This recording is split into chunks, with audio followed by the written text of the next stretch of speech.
Good afternoon, ladies and gentlemen. Welcome, everyone. Good afternoon.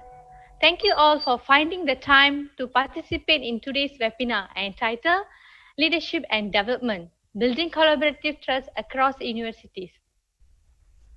My name is Dr. Sharala, and I'll be the moderator for this webinar today. I'm a lecturer at the School of Liberal Arts and Sciences at Taylor's University. Now we're going to watch one short video clip. Let's watch. Welcome to Taylor's University. Welcome to Taylor's University. Welcome to Taylor's University. Welcome to Taylor's University. Welcome to Taylor's University.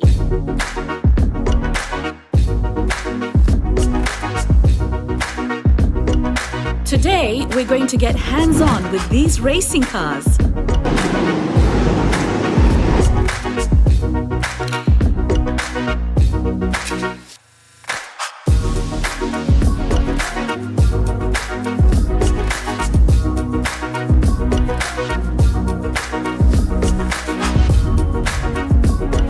Today, we're live streaming with a chef from France.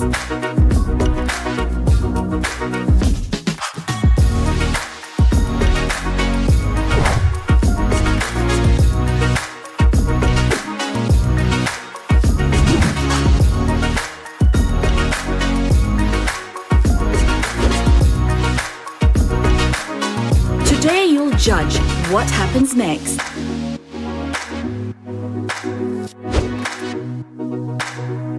Today's about collaborative brainstorming.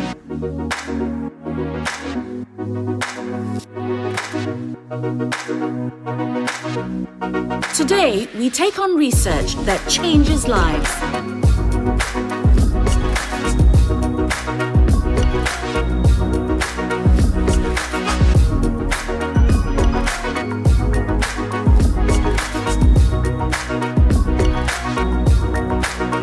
Today was a success.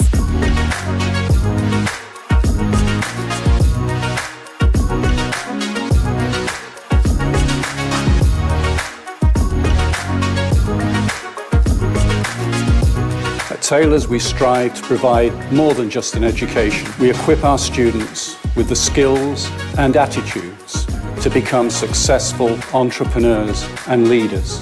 The value of our degrees is also enhanced by our high-impact, internationally recognized research. Our growing reputation for both teaching and research is placing Taylor's on course to become one of Asia's elite universities.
Before we begin, let me run through the house rules for this session.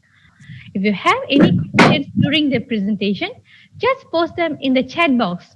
We will open the floor at the end of all presentation.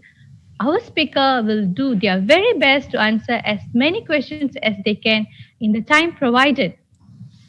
For today's discussion, we have 4 eminent speakers. They are widely known for their expertise on leading in times of transition and Also, we have our Honorable Professor Dr. Pradip Nair, Deputy Vice Chancellor and Chief Academic Officer of Taylor's University, to give his closing remarks. I would like to start with warm welcome to Yang Bahagia Professor Dato Insinyur Dr. Muhammad Saleh Jaafar, who is the Deputy Director General of Higher Education, Ministry of Education, Malaysia. And we have Professor Dr. Pradip Nair, who is Deputy Vice Chancellor and Chief Academic Officer of our Taylor's University, Malaysia, will be joining us in a few minutes. And we have Professor Dato Dr. Harlina Aliza Haji Siraj, Director of Center for Liberal Studies, Pusat Citra University Kebangsaan Malaysia. She is a Professor of ONG and Medical Education from the Faculty of Medicine, University Kebangsaan Malaysia. Next, we also have Dr. Joy Sheila. She is the Dean of Far Eastern University, Manila, Institute of Tourism and Hostel Management. She is also an accreditor of a Philippine Association of Colleges and Universities, Commission on Accreditation and Regional Quality Assurance, theme of the Philippine Commission on Higher Education for the Tourism and Hospitality Program.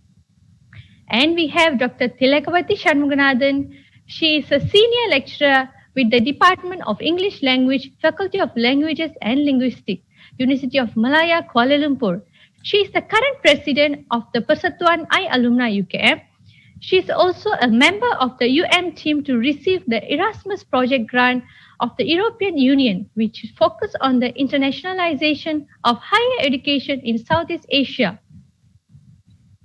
Respected guests and participants who have joined us today, welcome everyone. This topic of leadership and collaborative trust is even more significant today as we battle against the fast-changing education landscape, which has been further escalated by the current pandemic. This situation has shown the importance of great leadership and partnerships may be key for future success.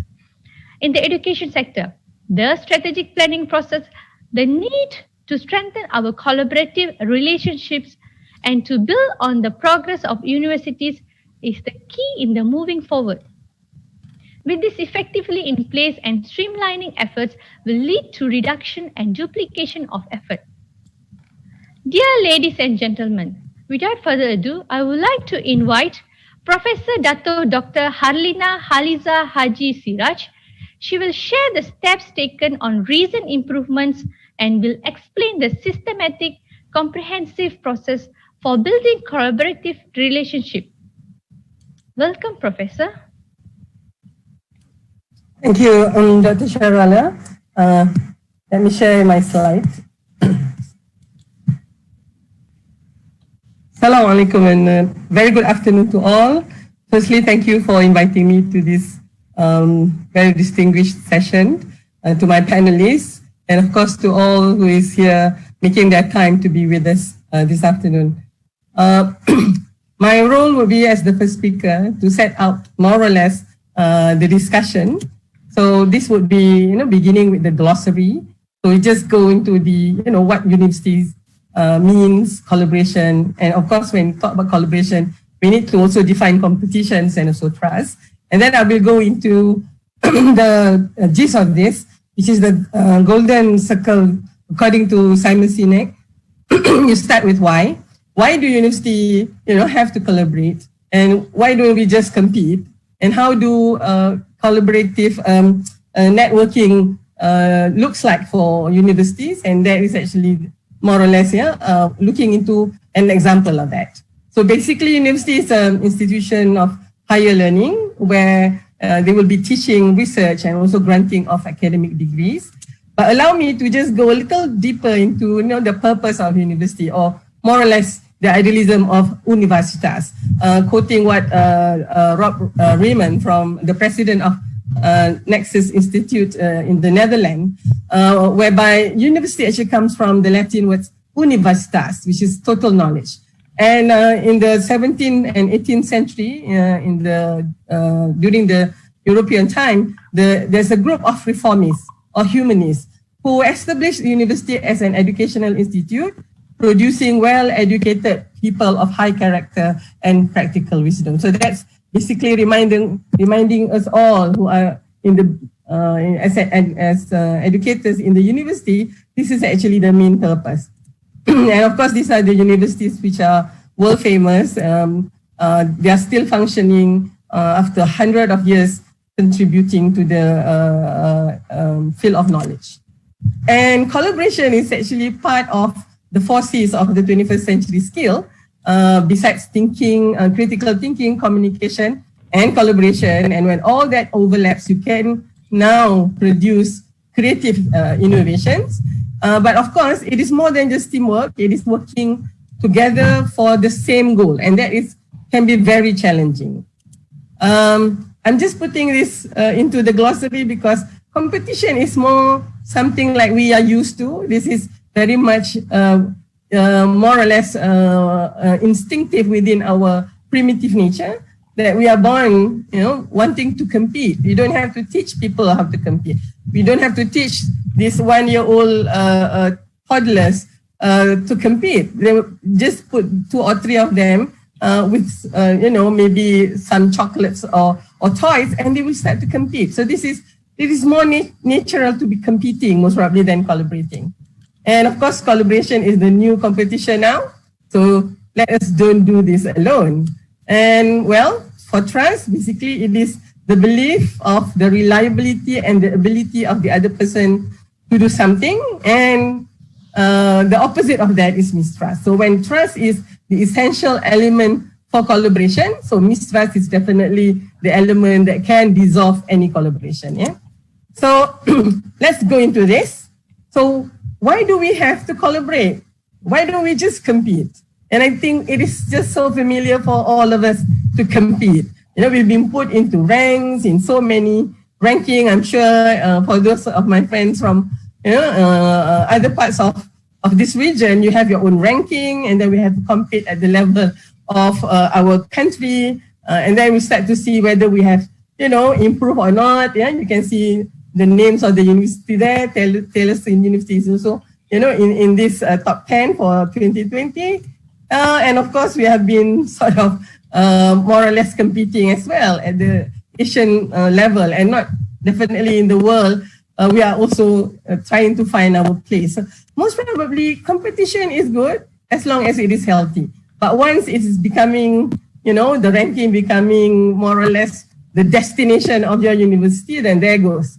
That is when most probably it starts to become unhealthy. So basically, we collaborate because it is beneficial for all, right from the student to the academic staff, and even to the society, to the community, to the nation, and also to the world as a whole. So good things will happen when we start to learn with, from, and about each other. This is when we, start building bridges, knocking down walls, and we're out of our silo, and we start to see beautiful things happening. And we definitely collaborate because we want to enhance creativity and innovation and find solution. And the most perfect example will be now, during this pandemic. We are all collaborating to make sure that we get this vaccine within this 1 or 2 years, because we really need that. So there is this time when you start to open your door and you start knocking on doors, and we start to benefit from each other's progress. So how do we form these linkages, and how do we collaborate? I would like to refer to this one article on the QS ranking website. Why are international collaborations so important for universities? Definitely, it is not an overnight venture. It takes a long time, but definitely it starts from understanding the culture and goal of each other's institution, so that we can be compatible, particularly in terms of ethics and standard, and the principles, so that we can forge a strong connection. Whatever the method is used, for you to make sure that your collaboration and your partnership will last, is this alliance of ideas and goals. It means that we have to seek and select those institutions to partner very carefully, and to make sure that we are really on the same page at all levels and stages. So that is more or less the most important prerequisite. And this is what I like most. Research has shown that the best way to form this partnership and collaboration often stems from taking a personal approach, like what we're having today, And of course, academic staff, once again, are the university's best asset here. If you want to have collaboration, you have to get the right people, the right academic staff. We have a lot of friends around the world. Okay, and what are the conditions that can will produce effective collaboration? Basically, this is not rocket science. This is just very common sense. Shared understanding of the issue and the perspective, the willingness and commitment to connect with each other, the clear and shared goals, mutual benefits. You are really bought into the idea. Trusting relationship. You must have right knowledge, right skill, right support, appropriate governance arrangement. This is what we want to hear from Prof. Dr. Salih Jaafar. And of course, the leadership that is there to show the right example of collaboration. So this is most probably the important gist of today's discussion. The secret recipe for collaboration is the intangibles. It's the trust, the collegiality, the partnership, the camaraderie, and also the professionalism. So what does a collective trust across universities look like? So basically, it depends on which area you want to see. Can be at the level of teaching and learning, academic programs, research excellence, community engagement and social entrepreneurship, or industrial strategic alliance. I'm taking the first as an example. So this is actually a new program that we introduced about 2 years ago, and we have the first cohort in the second year now, going to be third year. This is the Bachelor of Science in Liberal Studies, UKM. And this is basically a futuristic education where we want the student to be job creators and industry ready and having all those attributes. And the approach of training the student would be multidisciplinary, interprofessional, and also transboundaries. And we want them to be, dynamic, organic, flexible, and agile. And for that, this is actually more or less the program or the curriculum. They will be spending 2 years or 3 years in the university and another 2 years or 1 year in industry. So basically the student will go by their concentration and the sky is the limit. They will actually tell us which are their concentration that they want to have more or less. And we actually put that into segments: science, technology, business management, social science, and humanities. And this is just briefly what they more or less, their ambition to have this as their concentration. For science, these are the lists. Technology, these are also the area. For business management, this, social science, and humanities. And of course, you can imagine that UKM cannot provide all those modules and courses, no matter how comprehensive we are. So within this 2 or 3 years, when they are in the university, this is where we need to collaborate between our local universities as well as international universities to provide those courses. So in summary, the way forward is to enhance collaboration between universities to benefit students in academician society, local and global. And to emphasize the importance of the intangibles, the trust, collegiality, partnership, camaraderie, and also professionalism. And of course, this requires institutional support, governance in terms of policies and grants to step up our collaborative effort. So with that, thank you. Back to you, Sharala. Thank you, Professor. Thanks for your insight into this most crucial topic. Our next speaker is Dr. Joy Sheila.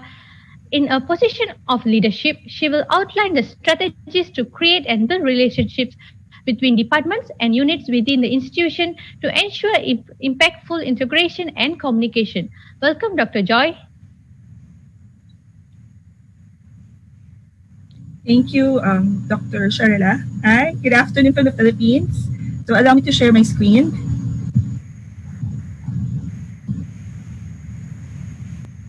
Okay, so can you see my screen now?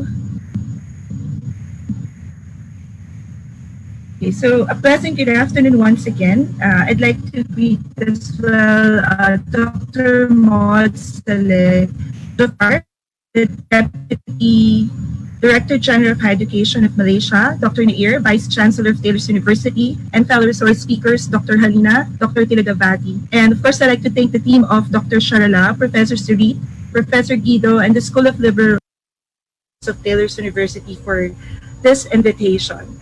So my presentation this afternoon is focused on contextualizing leadership and development through collaborative trust within our institute. So I'm from the Institute of Tourism and Hotel Management. Earlier, Dr. Harlina discussed extensively the need for building collaboration as part of the reason to thrive as a university, to be competitive. And there's so many areas for collaboration. But my talk would now focus on our experience as an institute in Far Eastern University, Manila. So I presented 10 slides. I'll be presenting 10 slides and I hope to finish by in 10 minutes. Yes. So there. So our university was founded in 1928, and it was founded by our founder, Dr. Nick Reyes Sr. His vision was to provide education to the deserving but underprivileged. And sometime in 1945, as you can see in the photo, during the Battle of Manila, that was the World War II, our university was left into ruins, which caused thousands of deaths, including that of our founder. But the reason why I'm sharing this story is that his last words for his family was to be brave. So amidst all these problems at the time during the war, he said, be brave. And this story is not just a story of our university. This story has been translated into one of our guiding principles in educating our students and thriving as a university. The mantra of being brave has been translated into our school seal. As you can see on the left side, our school seal is the tamarang. It's a Mindoro dwarf buffalo, which is already a critically endangered species. But now it has been our school seal because the buffalo or the tamaro is brave, it is strong, and it is resilient.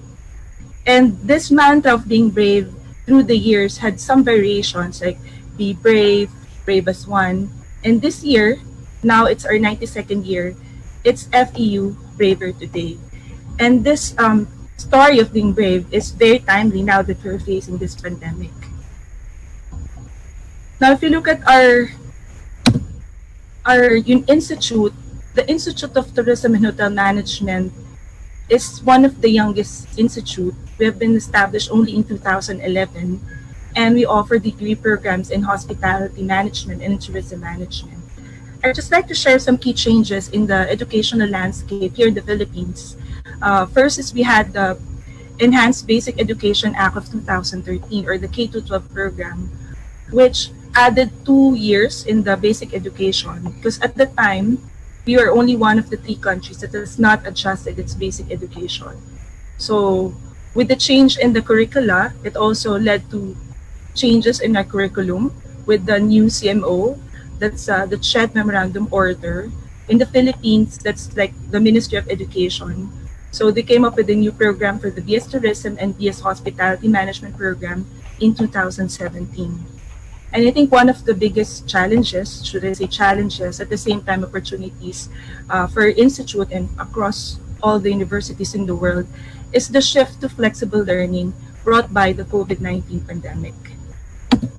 Especially in the Philippines, where the Wi-Fi connection is not very strong and the access is limited, not just in Manila but in the other provinces. So that is really quite challenging. Okay, so the question that was posed to me for this presentation is, how do you create and build relationships between and among departments and units within your institution, and how to assure integration and communication across these relationships? It's a question that asks, how do you build relationships? And these relationships, they're not built overnight. So basically, it takes time. But to answer this, we look into how we actually make sure that we build relationships, we build trust through faculty and employee engagement programs that are also aligned to our university and in our institute's vision, mission, and values.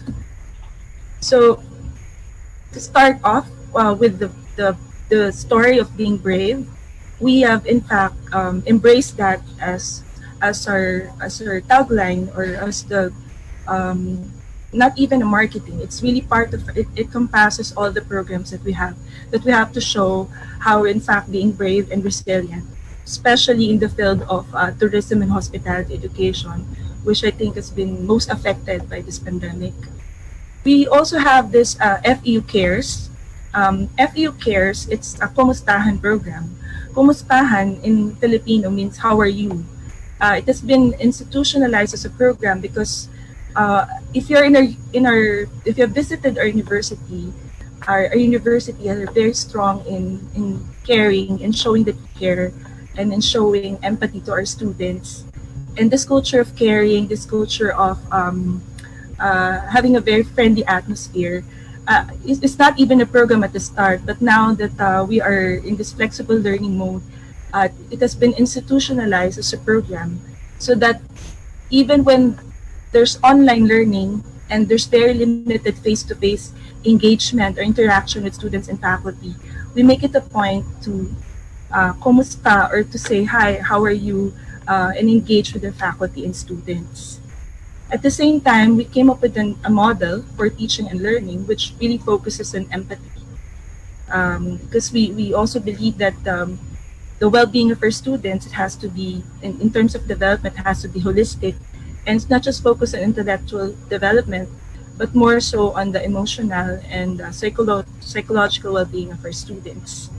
And our tagline, which is FEU Brave Plus One, FEU Brave, Braver Today, is also translated into our institute, which is Brave and Resilient ITHM.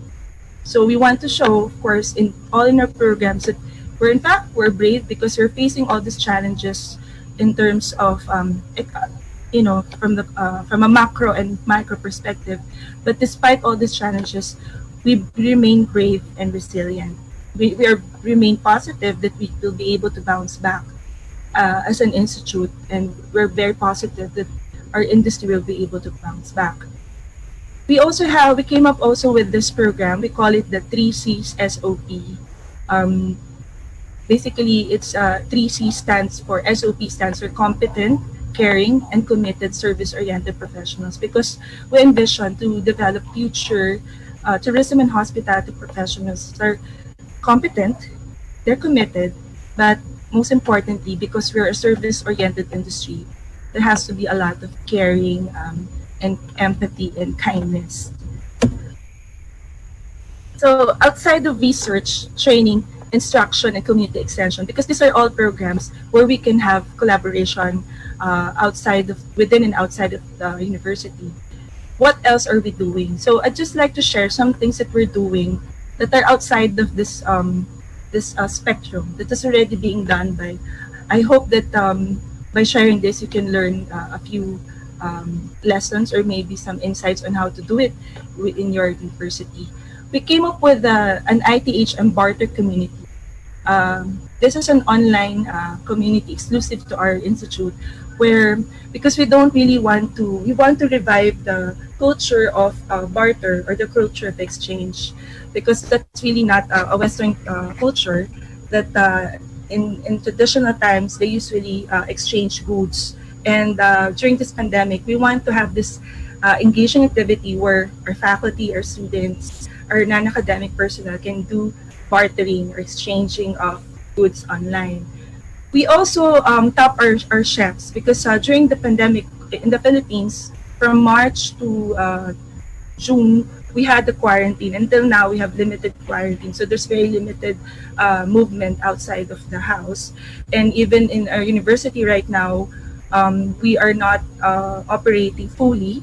Some of us are still working from home. I'm still working from home from time to time, and then from time to time I report to work in the office.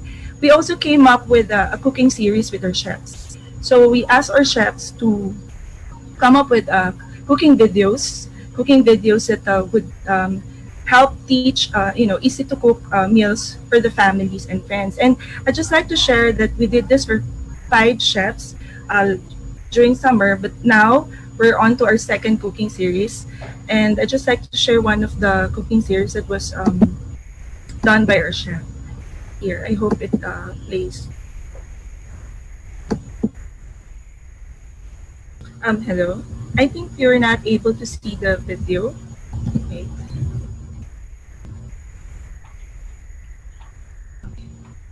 So can you see it now? Sorry. Yeah, we can see it now. Okay, so this is really part of the um, technical glitch. So as I was saying earlier, we came up with engaging activities with our faculty and students. We had this ITH and Barter community. We had cooking live videos with our chefs, featuring our chefs. So we run it every week, and it garnered a lot of likes and shares and views with our students, and of course the greater community. And it's kind of challenging to continue and sustain the engagement with their faculty and students now that the interaction, face-to-face interaction is very much limited. But we still continue to hold online birthday celebrations for our faculty and staff. We make it a point that our faculty are engaged with continuous meetings, meetups with our faculty and students. During the pandemic, they even came up with a photo collage of our student leaders and our faculty that it's like a statement of support for the tourism and hospitality industry. It says that we are one in this fight. Be brave. We will be able be brave and resilient. We will be able to bounce back. Our tourism and hospitality industry will be able to bounce back. So, in closing, I'd like to share that when you talk about in the context of building trust and building trust in relationships, it's really about being brave and resilient, is facing the challenges head on as one. And you have to sustain or maintain the engagement of your faculty and students amidst this pandemic. You know, being brave is not being scared of things. In fact, it's being scared, admit that you have uncertainties, but still taking the risk. And in that in that context, I just like to leave a short quotation about it's not really the smartest or the fastest businesses that will thrive. It is always the kindest. Thank you very much. Sorry for the glitch earlier. Pleasant good afternoon and thank you. Thank you for your inspiring speech, Dr. Joy. Your comments were especially helpful to those researching this field. Now, let's welcome Dr. Tilakavati Shanmuganathan. Dr. Tilaka will share strategies to create and build relationship between educational institutions. Please welcome Dr. Tilakavati Shanmuganathan. Hello, everyone. So let me share my slides with you. Okay, before I start, all right, I'm a senior lecturer of the University of Malaya. Thank you, I would like to say to Dr. Sharla for inviting me and Taylor's University. I'd like to extend my greetings to Yang Bahagia Professor Dr. Muhammad Saleh, Professor Dr. Pradeep Nair, Professor Dato Harlina, Dr. Joy Sheila, and colleagues and also attendees of this webinar. I am going to take on a little bit of a slight variation in the discussions thus far. So my slides are there. It's okay? Sharla? Yeah, good. Okay. So I'll start off by introducing a particular screen, an image here called the VUCA. The VUCA environment is what we have actually experienced in the past couple of months. So the landscape of the higher education during COVID has been really very complex. It's been volatile. We have been uncertain about what is happening. There was no clarity in the way we have seen things happening around us. And this unprecedented pandemic was not something we were ready for because it was a global emergency. It was a global crisis. And so once upon a time, universities were seen as being aloof and disconnected from the real world. and they were not really involved in businesses and ordinary people. But the Malaysian government has put in place particular steps to ensure that universities slowly started engaging with the local community, with the businesses, and with ordinary people. So COVID-19 has actually allowed for a brief re-emergence of public and government trust in expertise. So university has played a different role now. So university and the medical institute researchers, public health officials and politicians have all something very common now. They were fighting against the same enemy and they were dealing with the same problem. So let's see how this landscape of higher education has actually not been spared at all. So I would like to talk about the question that was posed to me, and the question is how to create, prioritize, and also build relationships with educational institutions and other organizations.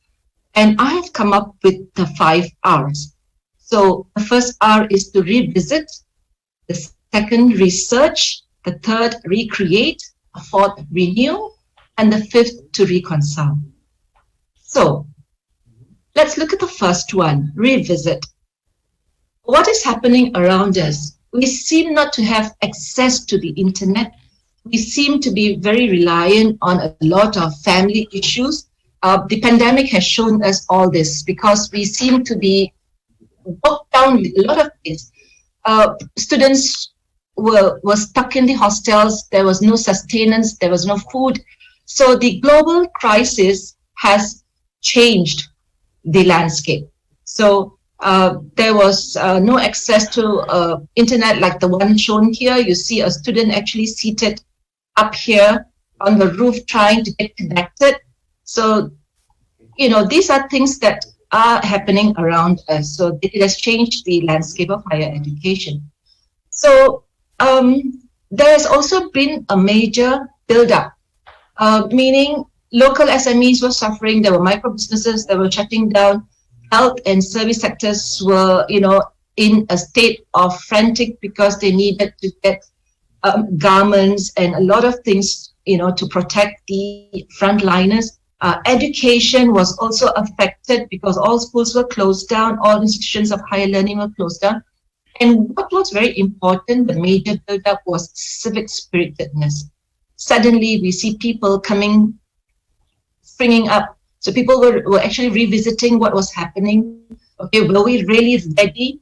Was the university really as aloof as it should be? So education is the only thing that seems to be actively engaged with the life and problems of the community, because the university has now taken on a social responsibility.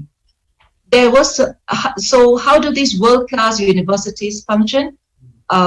You can actually look at global partnerships and collaborating with other institutions, where today you find that the HEIs are actually looking at domestic and also global factors. So the leaders of the universities have to be very much aware of what's happening around in order to run the university. So the impact on how the universities are to operate seems to be constantly, changing. So partnerships have also to be doing the same. There has to be constant communication with all stakeholders, which is very essential.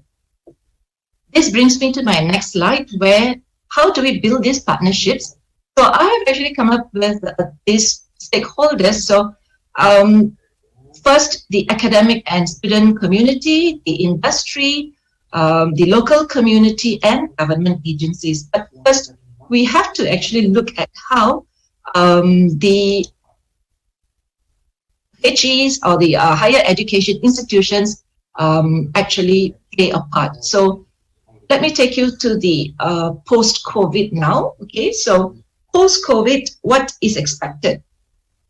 You find that research and also predictions have come about that it will take up to 2 to 3 years to actually fully recover from this effects or after effects of the COVID. So now people are asking, we are all here online. So if that's the case, then is teaching and learning going to happen the same way? Is there a need for physical classroom or activities? Or would people prefer blended learning? So there are a lot of flexi solutions here. Assignments, admissions, exams, academic schedules have all been actually rearranged. But the question always arises as to how much equality is there in terms of the input received. So online education may be a choice platform where you find that, a study actually showed that this kind of education could actually impact the future of universities globally. So research would be the second one. So research, how much research collaboration is restricted because of this pandemic? And what roles can universities play in society as a consultant, developer, manager? What we can be so many things, okay, if we put our heads together. And how is this new normal, so-called new normal, going to affect research collaborations between the universities as well? So looking at another important thing as well, during this pandemic, you find that it's not just businesses, but even universities have a problem, and that is being financially strapped because restrictions of inflow and outflow of students has actually taken place already, and is affecting the geopolitical divide of higher education. So how are HEI is going to manage these financial blows? So an example I have actually read is this, that universities in the Australian continent are very dependent on international student fees, and they are the hardest hit. So you can see this, this is how it will impact us in future. All academics can actually contribute through research and publications and implementing tasks immediately.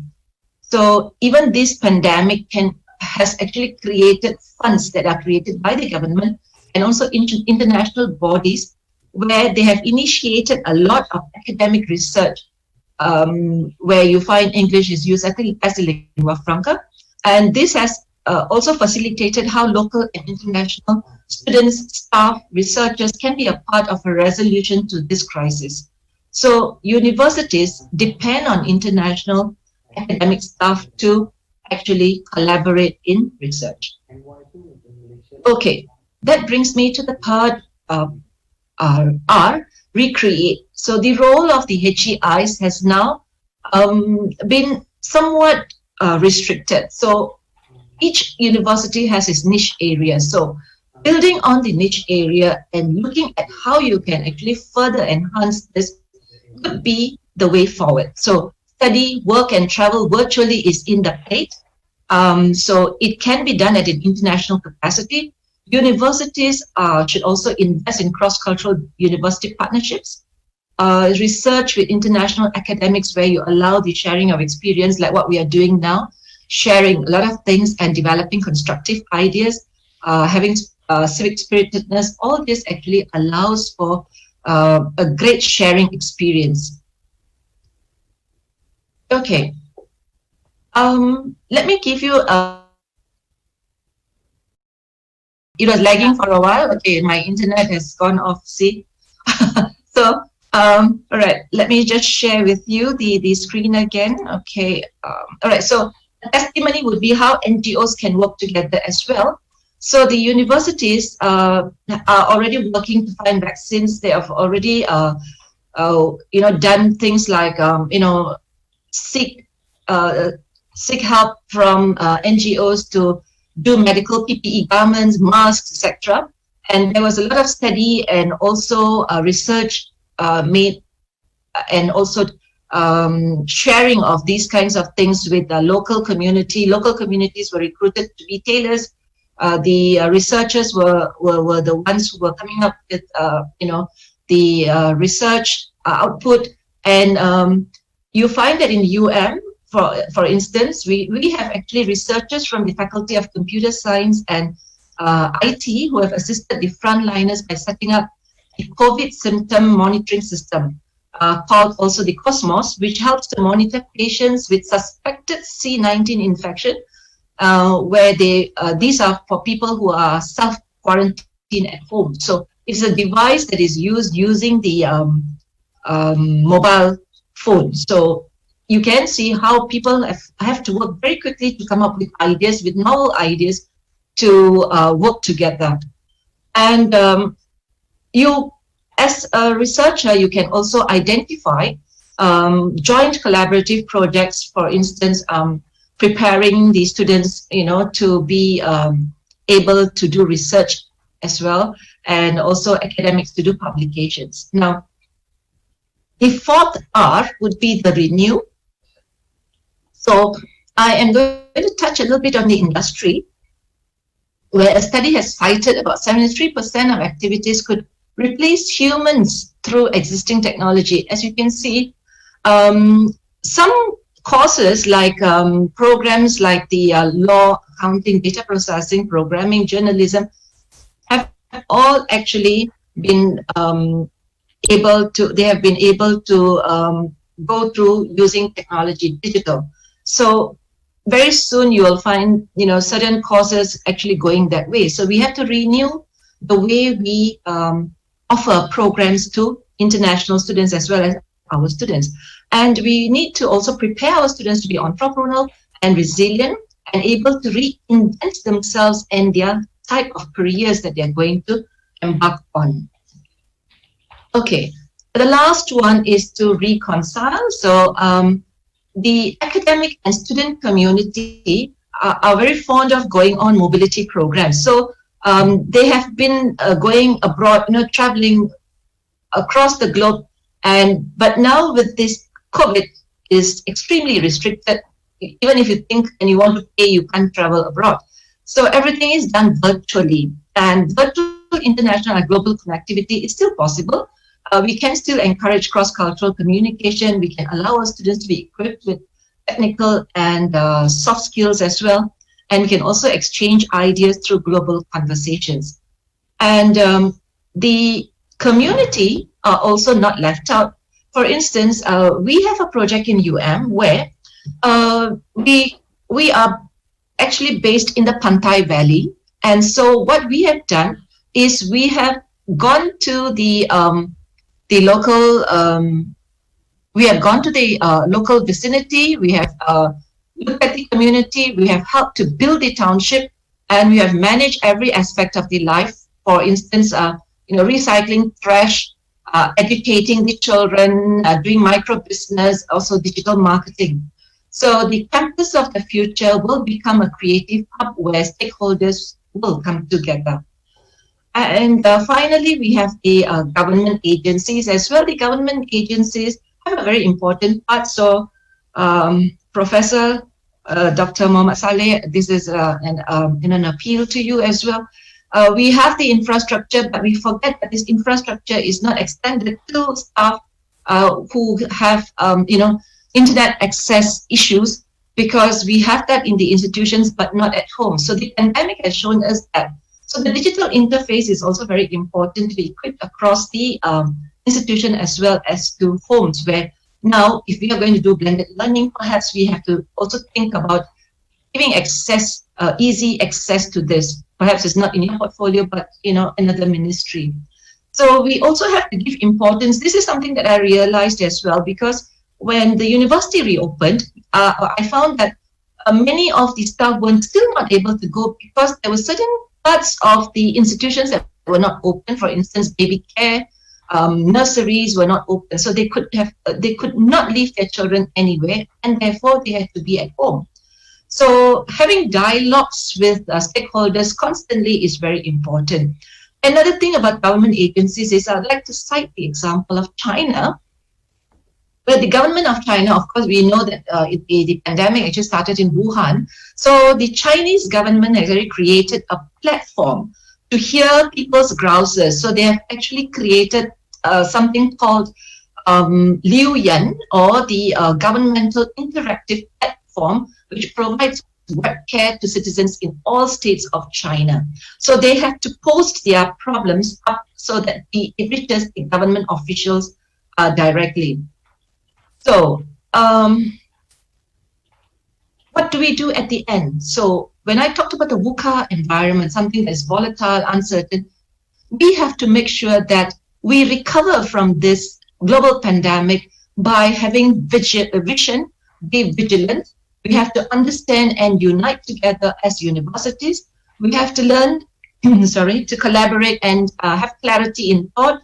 We have to act and be agile in making sure that we are fast and we are able to help the local community. And to conclude, I would say that we have to respect and engage with the knowledge from outside the academy as well, because it's critical for us, the experts, to also find solutions to the problems faced by the global community. Universities should engage and reflect on their relationship with industry, the community, and government agencies, and gain insights into how the university can improve its engagement practices. And to come back to the first question again, so how do we create, prioritize, and build relationships with educational institutions? Revisit, research, recreate, renew, and reconcile. So universities have an important role to play as anchor institutions that support communities in transition. So rather than undertaking knowledge work on behalf of society, what we should be all doing is to collaborate with society. So this means building relationship with business, industry, government, and not-for-profit agencies as well. Thank you very much. Thank you, Taylors, and thank you everyone for listening. Thank you, Dr. Tilakavati. Thanks for an excellent presentation, Doctor. Dear ladies and gentlemen, I would like to welcome Yang Bahagia Professor Dato Insinyur Dr. Muhammad Saleh Jaafar, who is the Deputy Director General of Higher Education, Ministry of Education, Malaysia. Dato has played many significant roles through the Ministry of Education, Ministry of Higher Education, Ministry of Science and Technology, and Ministry of Public Works on key initiatives related to research, education, and professional practices. He played key role in the development of MIRA instruments in 2006. He led the development of rating instruments, which is still being used now by the Ministry of Education since 2009. The systems include MyQuest rating for private colleges, PolyRate rating for polytechnics, and MySpec rating for community colleges. In 2017, he was given the task to revise and develop a new system for Setara ratings for universities and university colleges too. Dato believes in bringing out the best in people and believes everyone can create values for the organization. His leadership style can be summarized as listen, learn, and lead. Thank you, Dato, for taking the time from your busy schedule to be here with us today. And it's my honor to welcome Professor Dr. Pradeep Nair, a multiple national and international award-winning education innovator and leader. Professor Dr. Pradeep Nair is the Deputy Vice Chancellor and Chief Academic Officer of our Taylors University, Malaysia. Thank you for joining us today, Professor. Ladies and gentlemen, I would like to welcome Yang Bahagia Professor Dato Insinyur Dr. Muhammad Saleh Jaafar to share with his views the higher education landscape, higher education aspirations, strategic plans, and initiatives on collaborative engagement. Welcome, Dato. Hi, everyone. Hi. Okay, my sound is clear enough? Yes, good, clear. Before I move on. Yeah, thank you very much for organizing this webinar, and I feel honored to be included in this discussion today. And also, I would like to take this opportunity to congratulate Taylors for being our latest private university #1 in the country through the latest university ranking. And the topic that we are having today is very, very important. That has two keywords that really attract my attention, and I think has been the content of the presentations of the other colleague. And I would like to thank also Professor Pradeep and Professor Halina and Professor Dr. Joy and Dr. Tila for sharing your views, and inshallah for actually being moderator for this session. The two words that I thought is very interesting and actually deserve deeper discussions. I'm sure this is not the first and the last discussions on leadership and collaborative engagement. And I'm going to actually address the topic from the higher education landscape, from the bird's eye view, if you want to say, if you want to call it bird's eye view, and try to provide the national agenda with respect to higher education. And I think Professor Dato' Halina has actually mentioned the word collaboration, and everyone actually discussing about collaboration. And this is all, there is actually, everything is actually leading to the need for us to get to know each other better. I think, the trust was the key word. You cannot develop trust without, you cannot develop collaboration without having this trust. So, getting to know each other, probably this forum is one of the important sessions that we get to know each other. And I noticed that we have a participant from Indonesia, from Philippines, and also from India as well. So welcome to Malaysia, although this is on the cyber world, but still welcome to Malaysia for all the international participants from this webinar. And I'm going to share with you a little bit on higher education landscape. I'm sorry, I think I'm being assisted by someone to move through the slides. And I think just for everyone's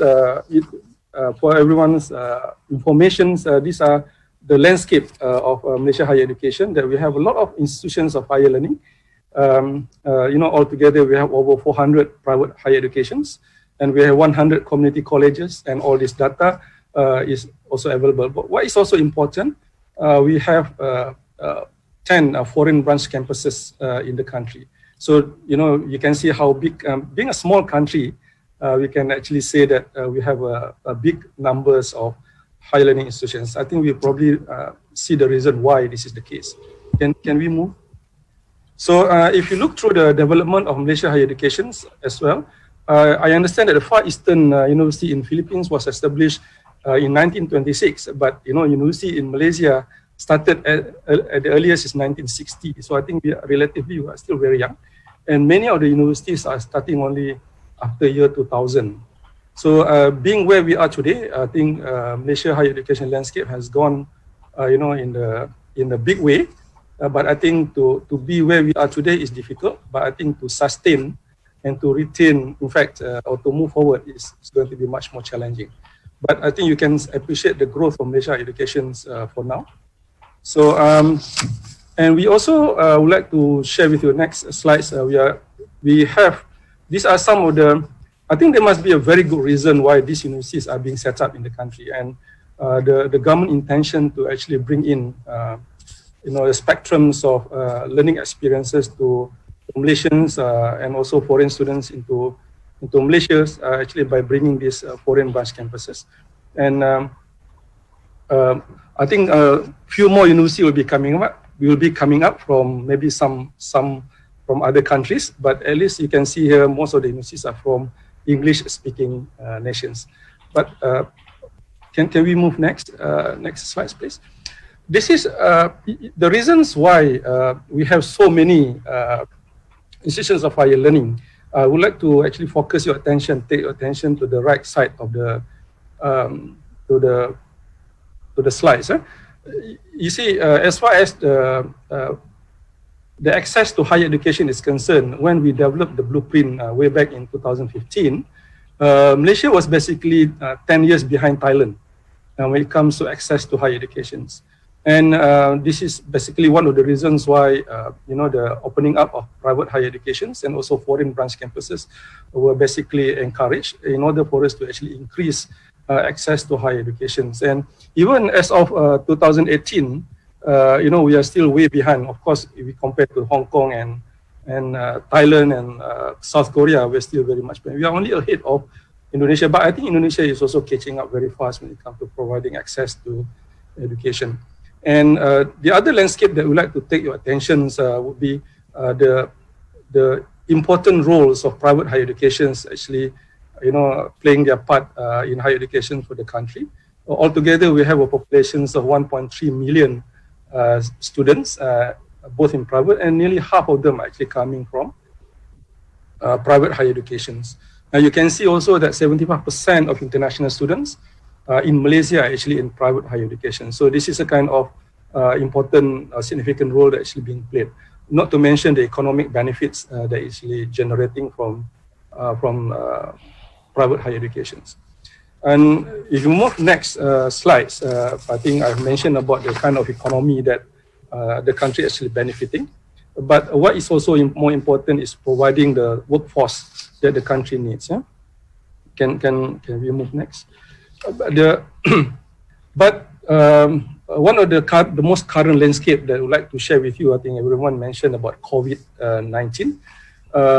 I think our intentions or our momentum to actually be the hub for educations is actually very much at risk. Probably it is true for other countries as well. But if you look into from application perspective, January is actually before the MCO, and April is just immediately after MCO. You can see the significant, huge drop in international students' applications. So if there very little applications, that means it will be very little enrollment, and therefore, the momentum to actually host international students in the country will be at risk. And also because of COVID, not just because of the lack of international students, there are many challenges. And not just, I think basically private higher education will be at a higher risk. And obviously the reason I'm presenting this is that we, as we say, kita jaga kita, I mean, we need to collaborate in order for us to sustain and also to maintain ourselves. I think we'll bring ourselves to that discussions, but these are the challenges, and everybody is facing the same challenges. Yeah. So, and this is why the need for us to actually collaborate is even bigger now. So, if just a snapshot of the current landscape and also what we have in store. And if you look through the blueprint, I'm just going to run through very quickly the national aspirations for our blueprint in our next slides. Regardless, where we are, whether we are private or whether we are public, whether we are schools or whether we are higher education institutions, we have a singular system aspiration, also student aspirations, where access, quality, equity, unity, and efficiency are actually a very important agenda that every higher education institutions are going to need to address. And the same thing also with the student aspirations. No matter how we deal with delivery, we design our curriculum, we engage industry, we engage community. The student, the student aspiration, the attainment for student aspiration remains the same. Meaning to say that we want to produce a balanced, graduates with good personal attributes as well as very knowledgeable and very skilled for the workplace. So if you look through, I think Dato' Halina has also mentioned, next slide, has also mentioned about, I think my next slide is about, these are the, when we developed the blueprint, although this is actually way back in 2015, many of these are actually still relevant, if not more relevant even today with a global economic crisis. We felt it in 2015, but we feel it even more today.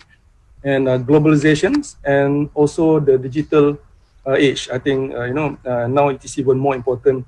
Somebody was showing just now about the student having to climb up the roof, and someone in Sarawak or Sabah, putting up in the YouTubes that she had to climb up the trees in order to get to the signals and everything. So the digital learning, we felt it. We wanted to push it all along since 2014, 2015, but now we realized that we have no choice except to embrace them and to put everything in order to achieve this. But the rest of the issues and challenges remains the same. We are worried about our institutional reputations, the need for industry academia collaborations, and I think we need to talk a little bit more about industry academia, because many of our we can learn from a success story of some of our good universities in the country where they record 100% employment when they engage industry very, very seriously in their program delivery. And obviously, there are, and you talk about return on investment, you talk about R&D inputs. So the blueprint are actually addressing all these challenges, and we hope some of you can actually download the details of the blueprint, and many of the initiatives are actually still relevant. In fact, need to be prioritized now. So next, and the blueprints actually try to call for us to realize that we need to transform higher education in Malaysia. I think Dato' Halina mentioned about the program that UKM recently introduced to actually transform our university graduates from job seekers to job creators. And I think this is many other universities are also developing the curriculum along this line. And it's very interesting now that Ministry of Higher Education are receiving more and more programs, new programs that actually introducing what we call as minor or double major, or even introducing entrepreneurship in their programs. And I think we are encouraging universities to be doing this because even if we are taking, say, language programs, you are not destined to be just teachers. You can actually get involved yourself to be entrepreneurs using your skill in the language that if you are following the language program. So I do not want to the detail, but I think the first transformation are very, very important, even more relevant now. Maybe, and this require, no university can actually do on their own. No faculties or no departments can do on their own. This is where the multi-faculty teachings are actually very important. And the moment we say multi-faculty teaching in one course, one program, one work-based learning, how do we actually integrate our professors from business, computing, engineering, or even architecture into deliver, their programs? So I think this is something that we need to talk about in our discussions today. As next slides. So as far as the Ministry of Higher Education, this is a very busy slide, but just to make you guys confused, maybe, just to give you an indications, the kind of initiative that has been driven by the Ministry of Higher Education ever since we developed the blueprint. I think, again, Dr. Halina mentioned about 2U2I, and also we talk about APEL, we talk about gap year, we talk about ICGPA, integrated CGPA. Those are actually even more relevant now because we used to be assessing students based on academic achievement, but our ability or lack of ability to assess the students on their personal capacities, are actually very much lacking. And I think this is also, and we are still developing ways and means to actually validate, our not just delivery, but validate our assessment to really, give a proper assessment for the other side of education, which is actually more difficult and challenging. So you can see again, we can talk about some of this. I actually presented here as well. If you go to the next slide, one of the signature programs that we have, the concept of service and experiential learning. I think this is where some of the private universities are doing, because I think you are more flexible in running and changing your programs. To utilize service learning and experiential learning, we are introducing learning without lectures. And I think this is where the challenge of the lecturers, I have a feel now that it is not the students who feel uncomfortable about online learning. It is the lecturers who feel more uncomfortable about dealing with online learning. I think the capacity to actually handle this, I think suddenly now we realize that, we need to cope with these changes. And I've received a lot of, feedbacks from the lecturers themselves that, when we have a face-to-face lectures, students hardly ask questions. And especially Malaysians, they are reserved in asking questions in the class. But the moment they have the online sessions, everybody wants to ask questions because they are not seen when they are actually asking the question. And they can ask the question, they can post them at odd hours, 2 o'clock in the morning, meaning to say the lecturers will be busier when we conduct not face-to-face lectures. And also, this is the concept of learning without lectures and also evaluation without examination. And learning without lectures and evaluation without examinations are calling for much more collaborative work and much more trust that between one institutions to the others. I think we can talk about how do we accredit assessments and accredit learning when our own students actually learning from some other institutions. Yeah, so these initiatives are all there. I think the only questions that the ministry would like to know and learn later on would be how much these are being taken up, being managed and being conducted by our own higher learning institutions. So, so we can go next. This is an example. This is started what we call as learning from the pro. This is actually, I think we all know many of our lecturers are having very little, not many have a very wide experiences in industries, and bringing industries closer to campus would be more meaningful. This is started way back in 2016, I think, but we need to actually be doing this a little bit more. I know universities, if I can quote Malaysian Technical University now, they managed to actually get German consortiums of companies to actually participate in their learning programs, where their students are actually going to be hosted by German's company for 2 years, and where assessments and learning experience are there. So, engaging with the companies, getting to know them will be very, very beneficial for university. So please, when we talk about collaboration, we are talking about beyond collaboration between the universities. We are talking about collaboration with industries. What is also important that I think many of us are also missing, collaboration with NGOs. NGOs are just like they are actually industries. In Malaysia, if we know Mercy, we know Islamic Relief. These are the people who are actually doing what we call as a social work.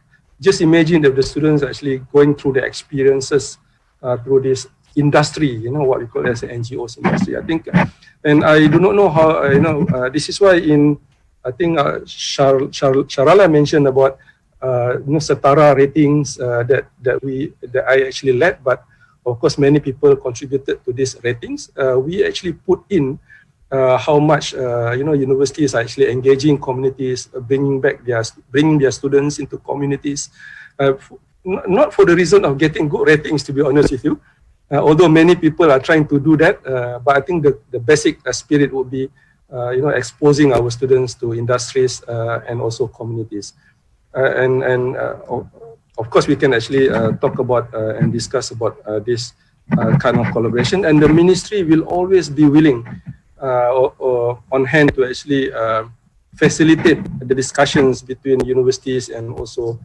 industries and also communities. Just to give you an example, the Anton success stories with the German company. The German company may not be dealing directly with the universities.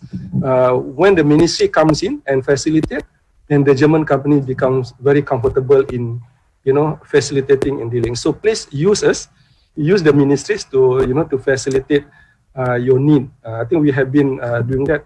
And if the other example of ministries can actually help facilitating would be in, the case where, we are introducing a Wakaf-based institution as an example. Of course, in some other institutions, we talk about endowment.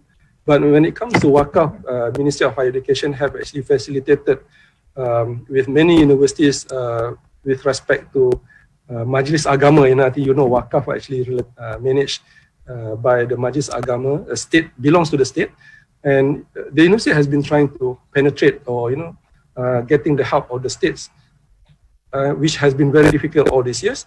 But because of the ministry's intervention and facilitation, now almost all universities, public university, already have access to Wakaf fund on their own.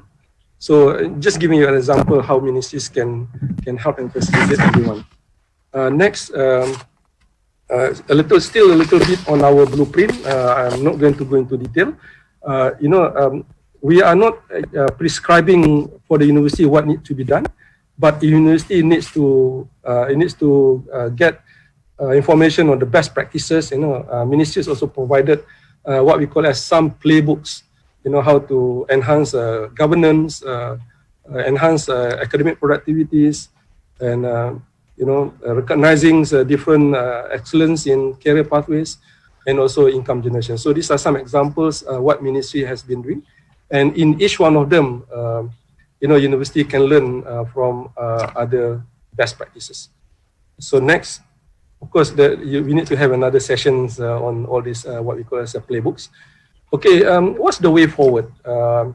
We realize, and this is especially true for private higher educations, maybe not so much for public And there are so many agencies that are actually playing their role and having their parts in making sure the success of collaboration. So Ministry of Higher Education is not the only ministries, and we realize that there is a lack of top level fit for purpose coordinations, and there are some conflicting and constricting policies, and there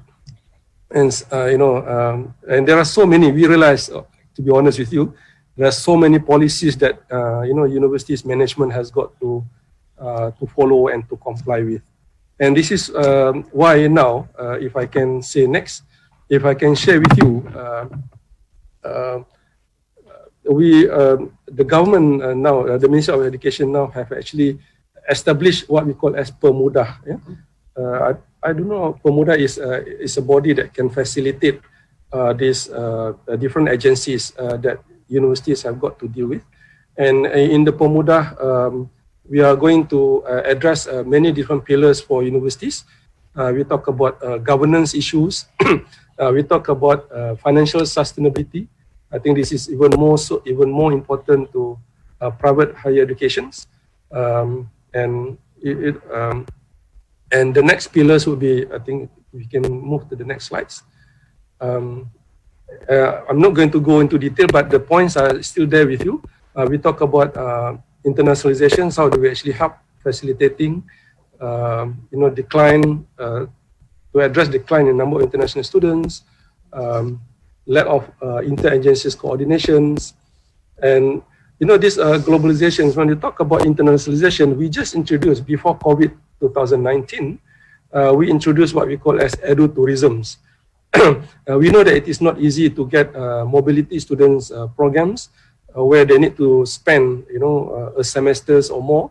But I think with edu-tourism's concept, the Ministry of Home Affairs have actually opened up, their doors and some policies. And we also help, in our Pemuda initiative, we are proposing, these are the items that the Ministries of Higher Education are actually trying to get what we call as currently there is no post-study work visa. And also we are also requesting the government to allow for our international students to work while they are actually while they are on campus. And also providing, giving some, opportunity for them to actually continue to work if the country needs them to work after their, currently it is not available. Yeah. So the Ministry of Education now are trying to get the support from other ministries. And I think we talk about innovation and teaching excellence. I think someone mentioned about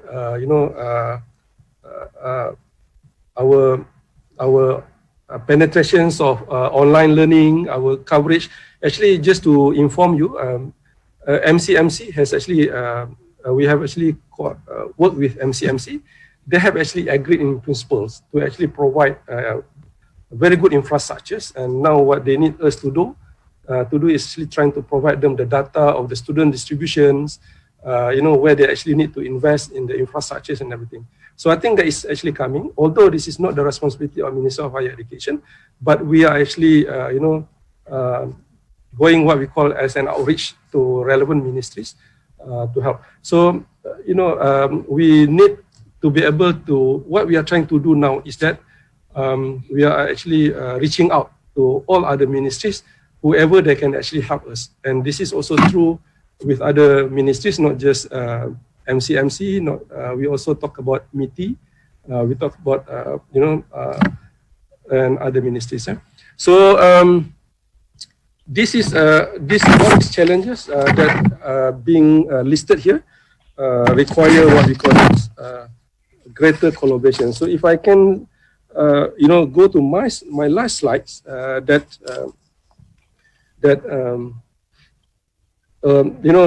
current challenges, and we talk about, one of the biggest challenge that we talk about today will be autonomy to decide on the mode of learning. I think everybody seems to be a bit worried about accreditation process, the strict compliance. I think this is a challenge that everyone has got to deal with, and how much are we able to empower, program providers to allow them a little bit more flexibility in allowing their students to learn and to be assessed by other institutions. I think MQA, Malaysian Qualification Agency, have actually came up with a very good recommendations on micro credentials, and many universities, I think, are very, I can say very slow, in actually adapting. I just would like to know how many universities have actually, allowed their students to take, courses from other universities, and then accredit them and transfer their credits. And as far as MK is concerned, this is already in place. But in terms of implementations, I think many universities are still not doing this. Yeah. So collaborative models that we have. This is about educations, but when we talk about collaboration, we talk about other aspects as well. Somebody was mentioning about collaboration in research. Here we talk about collaborations in providing educations, and in most cases, if I can conclude a little bit with my presentation here, the interesting part about collaboration would be, there's not much more additional budget that is actually required. Sometimes we are worried about additional budget, but I believe that a budget would be not very substantially required additionally, and this is more on the concept of having the ability to provide value propositions to the partners that we want to to work with, and this is also about synergy. And when we talk about collaboration, the very basic concept that everyone is a winner in this collaboration. So I would believe that if we all believe in the concept of the more we give, the more we get, and we probably can see a lot more collaboration. We have talked about collaboration so much, but I think we have not seen, at least from the Ministry of Education is concerned, during Datuk Sri Idris Yusof's period, he talked so much about commonality and collegiality. But from what we see, not much are actually being done. So we like to actually, see more of this collaboration actually take place from the minister's perspective. So with that, I hope I have covered a little bit, bird's eye view on the aspirations from the ministries and how the ministry can also play our part and play our role in providing facilitation and assistance. And we are, we'll be very happy, to facilitate, and very happy to see much more collaboration work that needs, collaboration among the institutions. And in fact, across borders, and we have a lot of, colleagues from Indonesia and Philippines and India here. We hope that, real, more meaningful collaboration can take place in the future. So thank you very much. I hope I've not exceeded my time. I feel that I'm rushing a little bit. I'm more than happy to respond to any questions. Excellent presentation, Dato. Thank you very much for your key points and the overview of this topic. Dear ladies and gentlemen, now we come to the questions and answer session. If anyone has any questions, just post them in the chat box. I'm sure speakers will be pleased to answer them. And now we have one question to Dato. The question is, how do you want to strengthen your engagement with your students, especially at this time when there is a pandemic and there is a shift from the traditional to flexible learning? The question is to Dato. Which Dato, Sharela? Sorry. We have two Datos here. Okay, the question is to Dato Salih Jafar.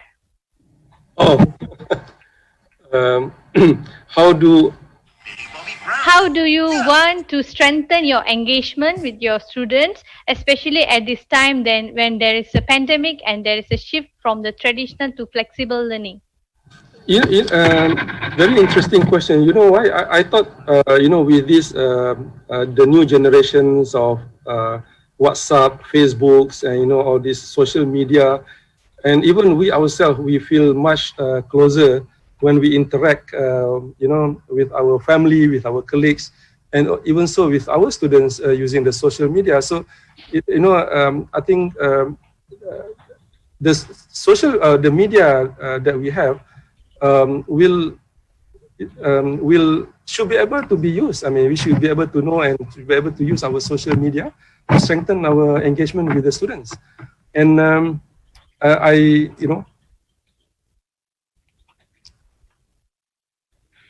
hello. Hello. Thank you so much for your explanation, Dato.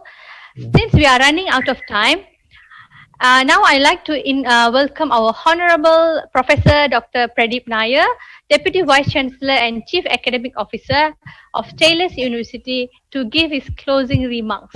Welcome, Prof. Okay, very good evening to Yang Bahagia Prof. Dato Insignio Dr. Muhammad Saleh Jaafar, our esteemed Deputy Director General for Higher Education, Prof. Dato Dr. Harlina, Prof. Dr. Joy Sheila, Dr. Tilagavati, my colleagues from Taylor's, ladies and gentlemen, good afternoon, and I want to thank everyone who have made time to join us today. Let me begin by first saying how grateful I am to the Deputy Director General of Higher Education to join us at the Taylor's Social Science Dialogue webinar. And I believe Dr. Sharla has elaborated on the background of our Dato' Saleh. But I just want to say that we in the private higher education sector feel that we are very blessed to have Dato' Saleh as our key spokesperson and supporter in the Ministry of Higher Education, because ever since he came on board, he has been instrumental in instituting the right policies to support both the public and private higher education institutions, especially during this difficult time. And I think someone mentioned earlier, if you ask me to describe him, I think he's a great listener, but he's also a man of action, and both of which have really benefited higher education. Also allow me to congratulate our speakers from UKM and UM on their university's achievement in the latest QS World University Ranking. Of course, Taylor's, we are also elated that we jumped 135 places to enter the top 400 universities in the world. And we also are now the only private university in Malaysia to be ranked in the QS top 50 under 50 years. So, of course, it appears that all of us are competing in a way to rise above each other. But I believe it is in collaboration between the private universities and between the private and the public universities that will lead us to achieve greater heights together. I just wanted to focus on two key messages as I close this webinar. And the first is to give you a little bit of a background why a private university like Taylor's have embarked into offering more creative and more humanities type degrees. Now I say that because there is a general misperception among the public that degrees that guarantee you a job or degrees that are directly related to a vocation are degrees that are that has greater currency. And the Malaysian education system has given this nation some of its greatest leaders and thinkers in the last 60 years. But unfortunately, in the last 40 years, industrialization have forced our universities, especially our private universities, to turn their attention more towards producing graduates that can hit the ground running and who are ready to serve the economic needs of the country. I'm not underplaying that role, but I believe, Taylor's believes, that the nation, as Malaysia progresses and as society continues to be more educated, this country needs thinkers, philosophers, advocates, people who are able to understand and analyze societal needs and challenges, people who are creative and independent-minded. And that's why we introduced last year a Bachelor of Performing Arts. And this year we introduced the Bachelor of Fashion Design. And next year, in March, we will introduce the Bachelor of Social Science in International Relations and the Bachelor of Social Science in Social Innovation and Social Change. Globally, social science is a very popular field. And if you look at some of the top universities in the world, social sciences are very popular and in high demand. If you look at Sage Campus, I think in 2019, 4 out of 10 students that graduated from universities with a social science degree in UK, and that in US, social science was the 3rd most popular field for bachelor degrees. But in Malaysia, there's an overwhelming perception, or should I say misperception, that there aren't enough jobs for social science graduates. And thus, the most talented, the best students, rightly or wrongly, are often lured away to more vocational disciplines that are believed to be better career prospects. We at Taylor's University want to change that and to prove that there are meaningful jobs and careers that can be gained through a study of social science.